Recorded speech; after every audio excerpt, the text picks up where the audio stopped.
শ্রমিকদের বকেয়া বেতন আছে। এইভাবে শ্রমিকদের পাওনা পরিশোধ না করে শ্রমিকদেরকে রাজপথে আন্দোলনে রেখে এই মালিক টাকা দিয়েছে। সংগ্রামী বন্ধুরা, আমরা সরকারকে বারবার বলছি, 5 আগস্টের পরে সেই মালিকরা টাকা দিয়েছে, সেই মালিকরা পালিয়ে গিয়েছে, সেই মালিকদের সম্পত্তি বাজেয়াপ্ত করে শ্রমিকদের পাওনা পরিশোধ করে।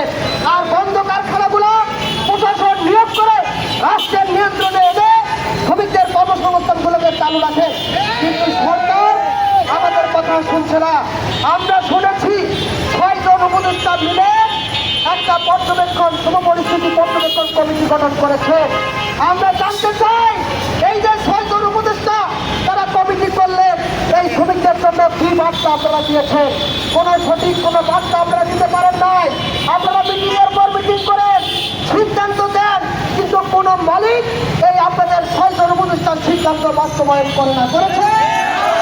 আজ পর্যন্ত এই অনিয়মের দায়ে, শ্রমিকদের পাওনা আত্মসাতের দায়ে এই শ্রমিকদেরকে আন্দোলনমুখী করেছে। রাষ্ট্রের ক্ষতি হচ্ছে, পোশাক শিল্পের ক্ষতি হচ্ছে। আজ পর্যন্ত কোন মালিককে গ্রেপ্তার করা হয় না। গ্রেপ্তার করেছে? আজকে এই সিজন গার্মেন্টসের 4 জন মালিক, 4 জন মালিক। আমরা গত ঈদের আগে আপনারা দেখেছেন বেতন বোনাসের জন্য শুরু ভবনে তারা 3 দিন অবস্থান করেছিলাম।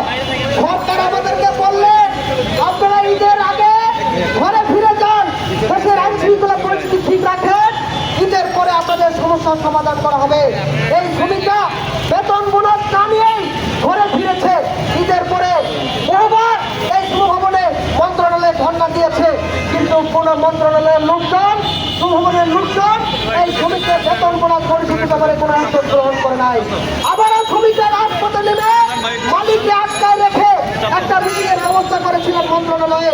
সেই মন্ত্রণালয় এখন পর্যন্ত শ্রমিকদের পাওনা পরিশোধের ব্যাপারে কার্যকর কোনো উদ্যোগ গ্রহণ করে নাই।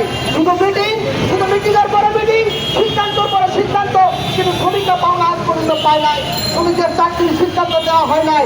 তাই আমরা মিডিয়া ভাইদের মাধ্যমে আমরা সরকারকে বলতে চাই, শুধু এই সিজন গার্মেন্টস না, সিজন ড্রেসেস লিমিটেড, ডাক group, BNJ group, BS apparel limited সহ কারাটেক্স লিমিটেড সহ সেই সমস্ত কারখানাগুলোতে শ্রম অসন্তোষ দীর্ঘদিন ধরে চলমান রয়েছে।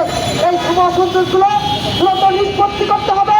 নিষ্পত্তি করে শ্রমিকদের পাওনা পরিশোধ করতে হবে, কারখানা খুলে দিতে হবে।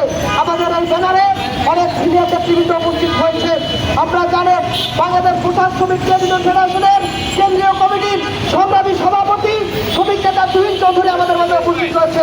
আমাদের মাঝে উপস্থিত আছেন বাংলাদেশ গার্মেন্টস ফেডারেশনের সংগ্রামী সভাপতি